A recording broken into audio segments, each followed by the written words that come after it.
छात्रों, आज हम पुनः प्रकृति के कोमलकांत कवि और छायावाद के सशक्त हस्ताक्षर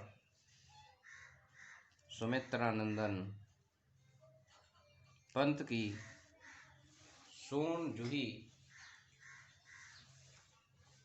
नामक कविता को लेकर प्रस्तुत हुए हैं। जैसा कि हम जानते हैं कि सुमित्रानंदन पंत जी का अधिकांश समय प्रकृति की गोद में ही व्यतीत हुआ है और उसका प्रभाव उनके कवित्व पर भी पड़ा है।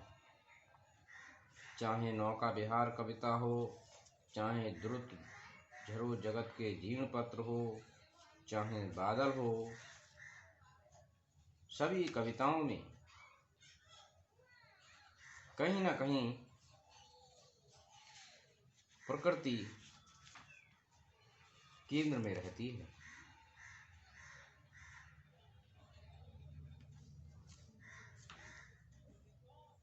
यहाँ तक कि मौन निमंत्रण कविता में भी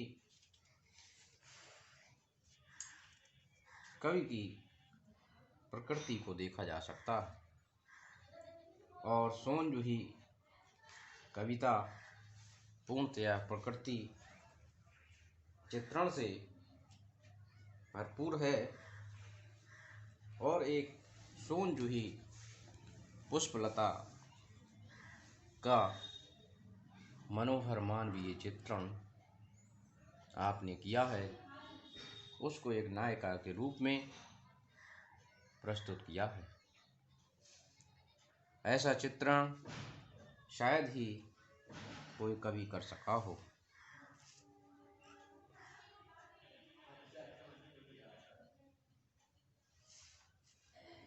तो आइए छात्रों, पहले हम इस कविता को पढ़ेंगे, तत्पश्चात इस कविता के अर्थ को भी जानेंगे।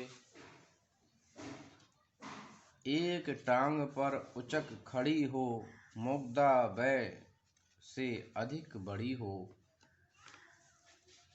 पैर उठा कृश पिंडलियों पर, धर घुटना मोड़ चित्र बन सुंदर, पल्लव देह से मृद मांसल, खिसा धूप छाह का आंचल, पंख सीप के खोल पवन में, बन की हरी परी आंगन में, उठ अंगूठे के बल ऊपर, उड़ने को अब छूने अंबर, सोन जूही की बेल हठीली, लटकी सदी अधर पर, झालरदार गरारा पहने, स्वर्णिम कलियों के सज गहने, बूटे कड़ी चूनरी पहरा, शोभा की लहरी से लहरा, तारों की सी छाह सांवली, सीधे पग धरती न बावली, कोमलता के भार से भरी, अंग महिमा भरी छरहरी। एक टांग पर उचक खड़ी हो। कवि सोन जूही का मानवीकरण करते हुए लिखता है कि एक टांग पर उचक खड़ी हो। जिस प्रकार से नायिका ऊपर उठने के लिए एक टांग पर उचक रही हो, ऐसा दृश्य कवि ने उस सोन जूही पुष्पलता का किया है। मुग्धा वै से अधिक बड़ी हो, और जो मुग्धा नायिका होती है उससे और परिपक्व नायिका की तरह सोन जूही दिखाई दे रही है।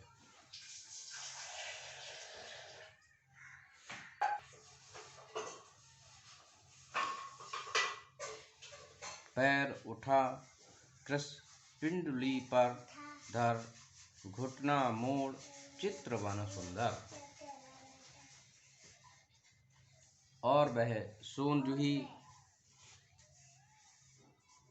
मुग्धा नायिका से परिपक्व। कृश कहते हैं पतली, और पिंडलियों को बोलते हैं कि कृश पिंडली पर धर घुटना मोड़, अर्थात उसने एक घुटना को मोड़ रखा है और दूसरे पैर की पिंडली पर उसने उसको रखा हुआ है। और चित्रवन सुंदर, यह दृश्य अत्यंत सुंदर दृश्य का निर्माण कर रहा है। पल्लव देह से मृदु मांसल, खिसा धूप छाह का आंचल। कि पल्लव देही से मृदु मांचल, और उसका जो मांसल शरीर है वो मांसल शरीर पल्लव कहते हैं नई कोपलों के लिए, नई कोपलों से मांसल शरीर प्रदर्शित हो रहा है। जिस प्रकार से नई कोपल अत्यंत कोमल और सुंदर होती हैं, उसी प्रकार से उसका मांसल शरीर दिखाई दे रहा है। खिंचा धूप छाह का आंचल, और धूप और छाह रूपी वस्त्र को वह धारण किए हुए है, कपड़ों को धारण किए हुए है। पंख सीप के खोल पवन में, वन की हरी परी आंगन में। कि पंख सीप के खोल पवन में, और जिस प्रकार से सीपी अपने पंखों को खोल देती है, उसी प्रकार से सोन जूही ने अपने पंखों को, अर्थात अपनी हरी भरी पत्तियों को खोल दिया है वन की हरी भरी आंगन में, और वह आंगन में अत्यंत सुशोभित हो रही है।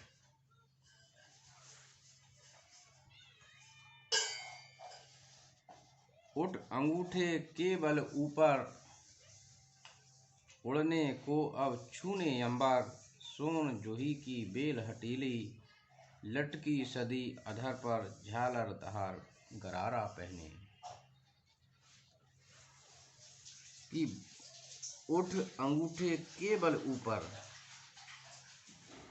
और ऐसा प्रतीत हो रहा है जैसे कोई नायिका अंगूठे के बल ऊपर को उठ रही हो।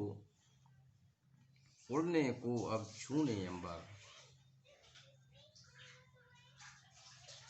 और ऐसा प्रतीत हो रहा है जैसे अंबर कहते हैं आसमान के लिए, कि वह नायिका आसमान को छूने के लिए ऊपर उठ रही हो। सोन जूही की बेल हटीली, हटीली कहते हैं जिसमें हठ धर्मिता हो। वह बार बार नीचे को गिरती है, लेकिन फिर भी वह ऊपर उठने के लिए निरंतर हट करती रहती है। लटकी सदी अधर पर झालरदार गरारा पहने, और लटकी सदी अधर पर, और कहीं कहीं लटकी सदी अधर कहते हैं बीच में। अधर होठों के लिए भी बोलते हैं, और अधर बीच के लिए बोलते हैं। कि बार बार वह गिरती है, फिर भी वह बीच में अधर में लटकी हुई है। कहीं कहीं झालरदार गरारा पहने, झालरदार गरारा पहने। गरारा एक घाघरे जैसा वस्त्र होता है कि झालरदार गरारा पहने, उसमें झाले फूल पत्तियों की जो झालें हैं वो बनी हुई हैं, वो पहने हुए हैं।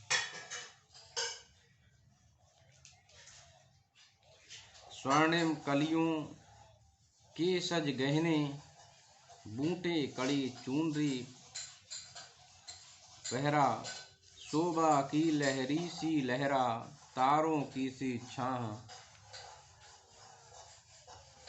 सांवली, सीधे पग धरती न बाबली, कोमलता के भार से भरी, अब भंगिमा भरी छरहरी। कि स्वर्णिम कलियों के सज गहने, बूटे कड़ी चूनरी पहरा। और स्वर्णिम कलियों के सज गहने, और गहने सुनहरे रंग के कलियों के पहने हुए है, और बूटे कड़ी चूनरी पहने, और वह जो चूनरी है, दुपट्टा है, वह एकदम कढ़ाई की तरह बूटेदार लग रहा है। शोभा की लहरी सी लहरा, शोभा की लहरी सी लहरा, अर्थात ऐसा लग रहा है जैसे शोभा की लहरें उत्पन्न हो रही हों।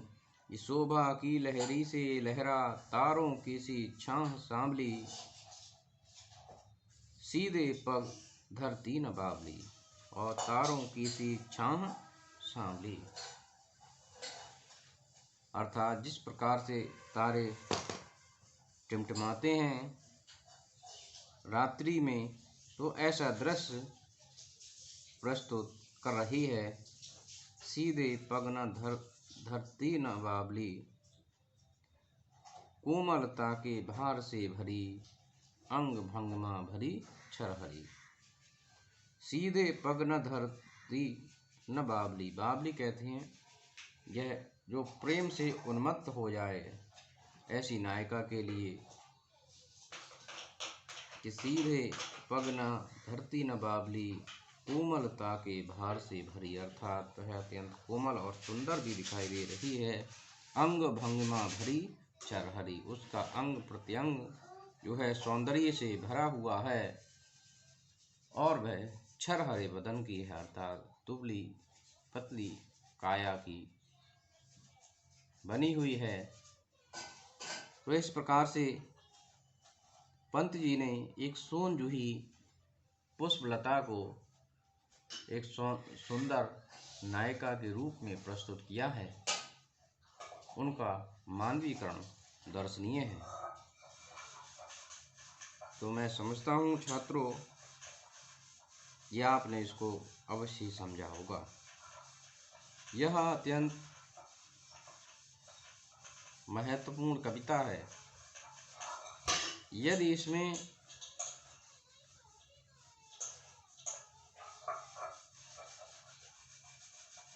यह ना बताया गया हो कि सोनजूही एक पुष्पलता है, तो निश्चित रूप से हमें एक नायिका का इसमें भ्रम हो सकता है, इसमें कोई संदेह नहीं है।